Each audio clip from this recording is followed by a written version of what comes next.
Assalamualaikum warahmatullahi wabarakatuh. Alhamdulillahi rabbil alamin. Wabihi nasta'in ala umurid dunya waddin. Assalatu wassalamu ala ashrafil anbiya wal mursalin. Sayyidina wa maulana Muhammadin. Wa ala alihi wa sahbihi ajma'in. Amma ba'd.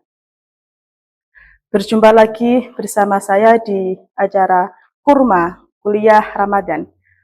Pada kesempatan hari ini, saya akan menyampaikan sejarah munculnya puasa Ramadan, sejarah diwajibkannya puasa Ramadan.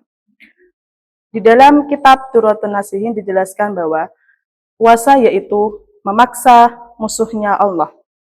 Karena sesungguhnya lantaran syaitan menggoda manusia itu dengan syahwat.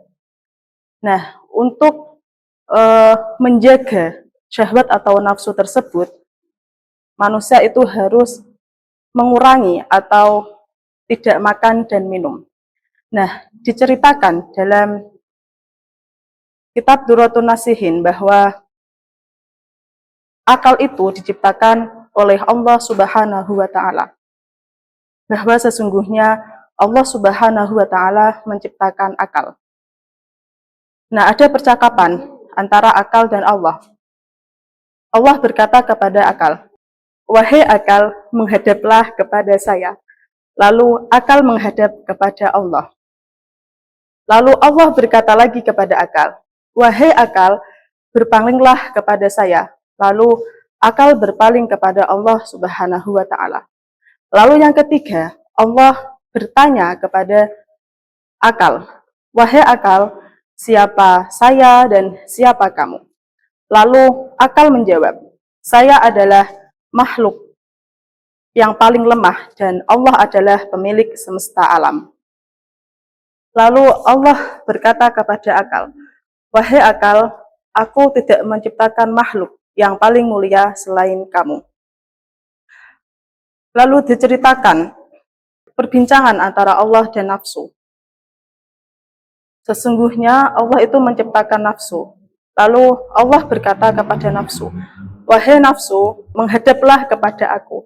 Lalu nafsu itu tidak menghadap kepada Allah. Yang kedua, Allah itu bertanya kepada nafsu, "Wahai nafsu, siapa saya dan siapa kamu?" Tetapi nafsu itu tidak menjawab. Lalu ditanyai lagi, "Wahai nafsu, siapa saya dan siapa kamu?" Lalu nafsu menjawab, "Saya adalah saya dan engkau adalah engkau." Lalu ditanyanya lagi sampai 3 kali, "Wahai nafsu, siapa kamu dan siapa saya?" Tetapi nafsu masih menjawab seperti itu. Lalu nafsu itu dihukum oleh Allah Subhanahu wa Ta'ala. Nafsu dimasukkan ke dalam neraka Jahannam selama 100 tahun. Setelah 100 tahun dihukum di neraka Jahannam, lalu dikeluarkan lagi nafsu tersebut. Lalu ditanyanya lagi, "Wahai nafsu, siapa saya dan siapa kamu?" Nafsu masih tidak mau menjawab. Lalu nafsu ditanyai lagi.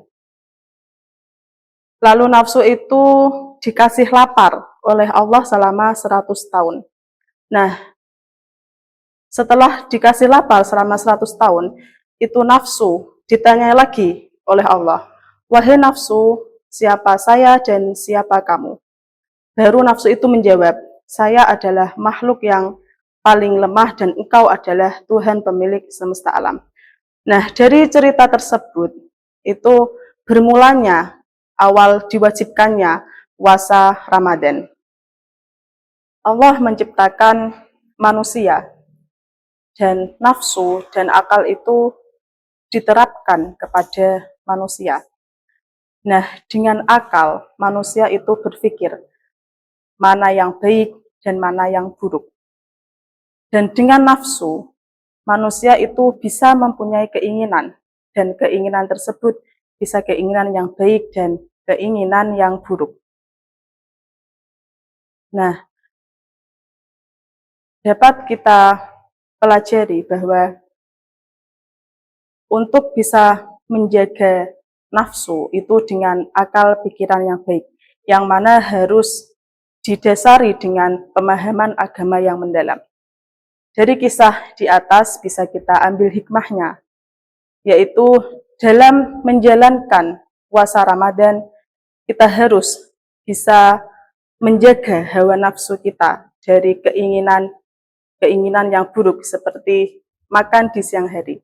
Dan dengan menjaga hawa nafsu itu harus kita samai dengan berlomba-lomba dalam mencari kebaikan.